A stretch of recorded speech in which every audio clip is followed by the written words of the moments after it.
Bargarh cement ଫ୍ୟାକ୍ଟ୍ରିରେ କାର୍ଯ୍ୟରତ ଶ୍ରମିକ ଶନିବାର ମଧ୍ୟାହ୍ନ 12 ସମୟରେ ଜିଲ୍ଲାପାଳ କାର୍ଯ୍ୟାଳୟ ଦ୍ୱାରସ୍ଥ ହୋଇଛନ୍ତି। ସୂଚନା ଅନୁସାରେ ବରଗଡ଼ ସିମେଣ୍ଟ ଫ୍ୟାକ୍ଟ୍ରିରେ ଶ୍ରମିକଙ୍କୁ ଆଉ କାର୍ଯ୍ୟ ଦିଆଯାଉ ନଥିବା ବେଳେ ଭିଆର୍ଏସ୍ ପ୍ରଦାନ ପାଇଁ ଶ୍ରମିକମାନେ ଦାବି କରିଛନ୍ତି। ତେବେ ଫ୍ୟାକ୍ଟ୍ରିରେ ଆଉ କାର୍ଯ୍ୟ ନଥିବା ବେଳେ ଶ୍ରମିକମାନେ ଅନେକ ସମସ୍ୟାର ସମ୍ମୁଖୀନ ହେଉଛନ୍ତି। ପ୍ରାୟ 130 ଜଣ ଶ୍ରମିକମାନଙ୍କୁ ବର୍ତ୍ତମାନ କାର୍ଯ୍ୟ ଦିଆଯାଉ ନଥିବା ବେଳେ ଦରମା ମଧ୍ୟ ମିଳୁନାହିଁ। ତେବେ ଭିଆର୍ଏସ୍ ପ୍ରଦାନ ପାଇଁ ଦାବି କରିଛନ୍ତି। ଏନେଇ ଜିଲ୍ଲାପାଳଙ୍କୁ ଶ୍ରମିକମାନେ ଭେଟି ଦାବିପତ୍ର ପ୍ରଦାନ କରିଛନ୍ତି। ମୋ ନାଁ ଦଧିବାବନ ପାତ୍ର। ମୁଇଁ cement factory Bargarh cement factory ଆଦାନୀରେ କାମ କରୁଛି। ମୁଇଁ ଆମେ ପ୍ୟାକିଂ ପ୍ଲାଣ୍ଟରେ କାମ କରସୁଁ। ଆମେ ଆସିଛୁ ଆଜ୍ଞା ଆମର୍ କାମ ନାଇଁ ହେବାର୍। ଆମେ ଜାନୁଆରୀ ମାସେ ଷ୍ଟ୍ରାଇକ୍ କରିଥିଲୁ, ଯେନ୍ଥିର୍ ଲାଗି କି କଲେକ୍ଟର DLO इमाने आसिक आमको कही आ मैनेजमेंट भी कही मिसिकी जे आम तुमको मार्च मास सुधा VRS देदेमु नहेले काम देमु बोली कही किंतु से VRS कथा किसी ना पकाबार ना ही आमको से ठीक हिसाब से काम भी नहीं देबार, बिल्कुल काम नहीं देबार। आई मैंने प्लांट रे ताला पकाबार लगी रेडी प्रस्तुत हेले न से लगे आम कलेक्टर ऑफिस आसीचु आम निजर VRS तथा हो नहेले आमर काम हो एटा बोलिक आम आसीचु। आज्ञा आम गत फेब्रुआरी मसरे स्ट्राइक करूँ आमर जानुरी मसरे स्ट्राइक करूँ आमको काम मिलू नहीं।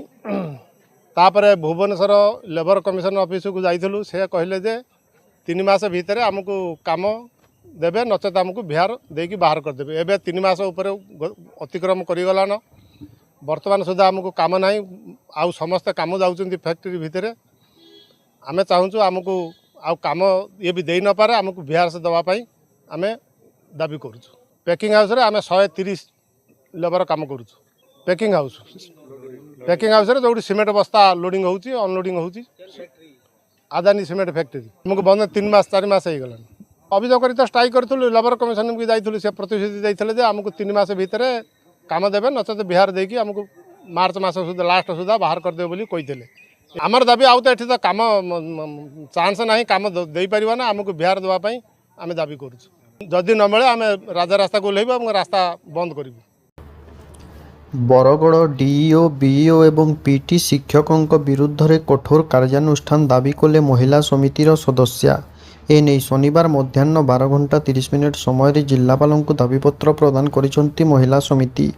बरगड़ रे जड़े महिला CRCC को निर्यातना मामलें बरगड़ BEO DEO एवं सतलमा हाईस्कल PT शिक्षकों को पुलिस जेल रे नैथिबा बेले तांको ऊपर दृढ़ कार्यानुष्ठान ग्रहण करा जाऊ बोली महिला समिति पक्षरु दाबी करा जायछि। मु गीता मिश्र हॉस्पिटल रोड मोर घर महिला बरगड़ महिला समिति फाउंडेशन मेंबर। आम आसी जेन शिक्षार मंदिर इटा गोटे शिक्षार मंदिर जेन ये कलंक लगी DEO BEO आ गोटे जेन गईसन गोटे झील गोटे टीचरटा को जेन हेरेस करसन ये भल कथा है। ये आम तो कठोर कठोर दंड देवाले आम चाहूँ से जेन माने अभियुक्त जेन अभियुक्त से आम कलेक्टर ऑफिस के आईसु आम दाबी आम से बिल्कुल छड़ा नहीं जाऊ छड़ा नहीं छड़ा छाड़ी ना तो किसी लाभ नहीं किसी छाड़ी ना तो किसी लाभ नहीं से कठोर कठोर दंड दि जाए। नौकरी तो निलंबित कले बहिष्कार कले तो बहुत खुशी कथा से आम शिक्षा मंत्री लिखी पार्मु यहाँ आम पहला तो कलेक्टर ऑफिस के आसमु ना तार क्या शिक्षा मंत्री जीव बहुत बहुत घोर निंदा कर शिक्षा लगे गोटे कलंकित अध्याय यहाँ किसी लाभ नहीं। आम शिक्षा मंत्री लिखे बरगड़ महिला समिति आंदोलन करवा कलेक्टर ऑफिस के चाषी मैंने आम भी आसिक बसमु आम कर 40 वर्ष महिला समिति ये सब घटना नहीं होते आमर नहीं होती 40 वर्ष महिला समिति आम फालतू फालतू से समस्ते भल कर जाइन मुख्यमंत्री नहीं सब जाइन आम जदि या कलु यहाँ किसी एक्शन नहीं शिक्षा मंत्री निकले फुल विरोध टीके अधीन फुल विरोध।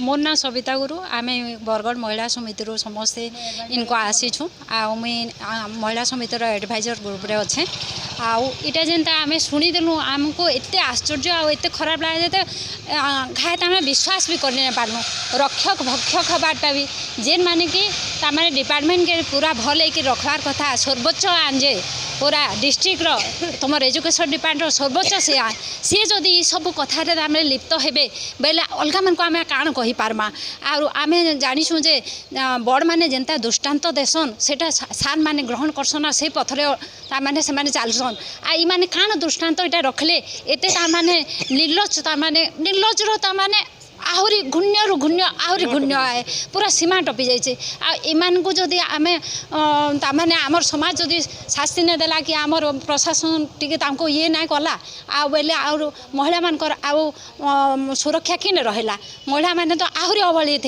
हो जने शिक्षित महिला को जदि ताने एंता ताने करा जाई पारला सी जड़े सीआरसीसी जहाँ भी बीए करेंगे भी आ सी जदि ताने अपमानित हेले बेले आर छोट मान को आम काण आउ ये करमा जेन मैंने निम्न स्तर में अच्छा से तो आर सुरक्षा ने बेले बेले ये सब नाई हबार कथा समाज रे से आम बरगढ़ महिला समिति समस्ते एकजुट होकर आसीचुँ आउ विरुद्ध रे ताने पूरा कहूँ माने जेनता निंदा प्रस्ताव भी आम देछुँ। बरगढ़ और बरपाली जलसेचन विभाग अंतर्गत केनाल ब्रिज निर्माण सह केनाल उन्नतीकरण को नहीं बरगढ़ केनाल डिविजन अधीक्षण जंत्री को भेटिले पूर्वतन विधायक श्री साधु नेपाक। शनिवार अपराह्न 4 घंटा समय रे केनाल डिविजन अधीक्षण जंत्री को तांको कार्यालय रे भेटी आलोचना करिसंती। जलसेचन नारे हजार हजार कोटी टंका आसुथुबा बेले जलसेचनर सुव्यवस्था न हेबा तथा विभिन्न अंचल रे तलमुंड को पानी न जिबा दुखर विषय बोली श्री नेपाक जणाइछंती।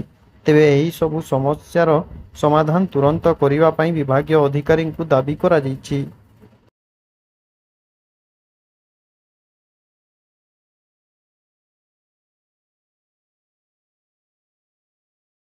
बरगढ़ टीपीडब्ल्यूओडीएल कार्यालय सम्मुखरे शनिवार दिबा 11 घंटा समय रे धारणा रे बसिले लाइनमैन कर्मचारी।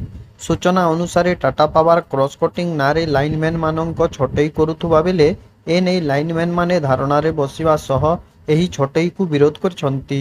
एने आज कार्यालय सम्मुखरे धारणा रे बसिबा सह छटई को विरोध करछंती। प्राय 600 लाइनमैन बरगढ़ रे कार्यरत थिबा बेले वर्तमान क्रॉस कटिंग नारे लाइनमैन मानक छटई करुछंती जहाकू विरोध करी धारणा जारी रहिछि।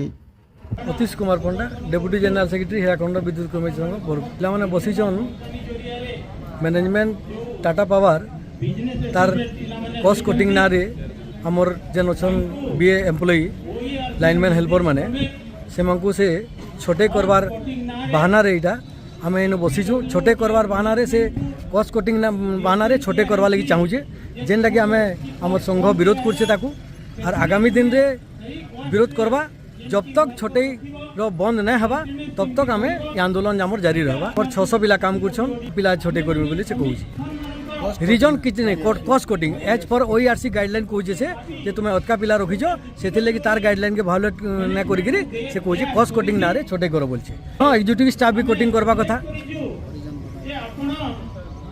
नॉन एग्जीक्यूटिव जदि करुचे बोले एग्जीक्यूटिव वाल को भी करवा कथा किंतु एग्जीक्यूटिव ना करके से नॉन एग्जीक्यूटिव खाली करुचे आउ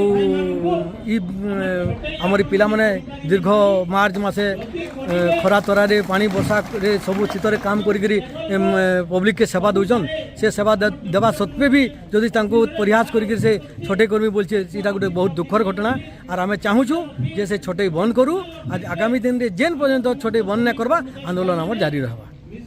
मे 1 रु मे 13 पर्यंत हेबाकु थिबा रक्तदान शिविरर द्वितीय दिन रे 31 यूनिट रक्त संगृहित हो जाइछि।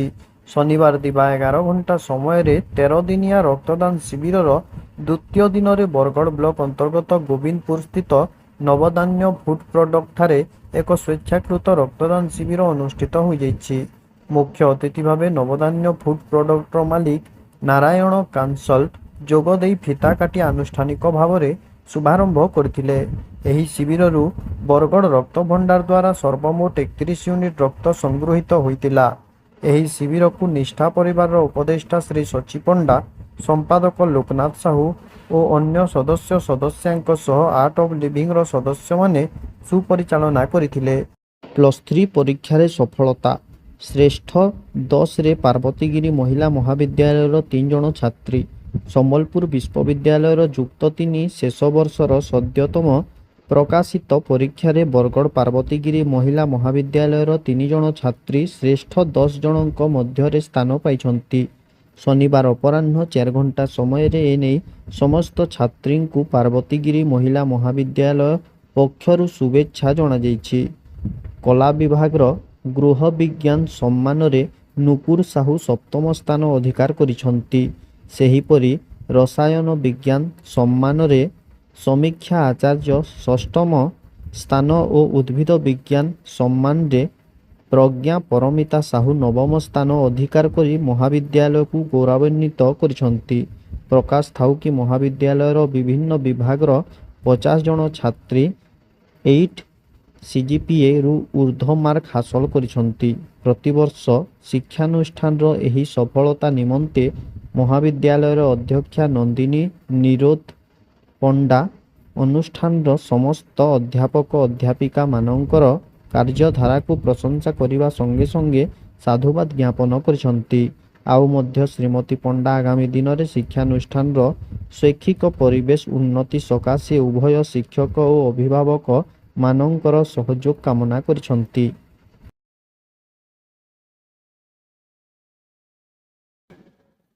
ବରଗଡ଼ରେ ଜୋର ବର୍ଷା ସହ ଝଡ଼ ତୋଫାନ। ଶନିବାର ସନ୍ଧ୍ୟା 6 ଘଣ୍ଟା ସମୟରେ ବରଗଡ଼ ସହରରେ ପ୍ରବଳ ବର୍ଷା ହୋଇଛି। ତେବେ ଅଦିନିଆ ବର୍ଷା ହୋଇଥିବା ବେଳେ ଜୋର ପବନ ସହ ଜୋରଦାର ବର୍ଷା ହୋଇଛି।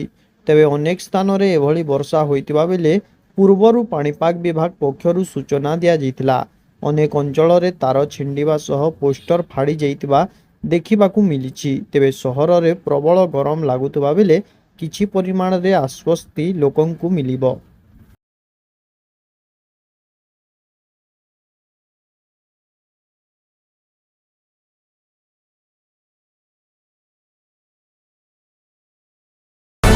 तुरंत न्यूज अपडेट पाई आम चैनल को सब्सक्राइब करंतु एवं नोटिफिकेशन पाइबा पाई बेल बटन को दबांतु।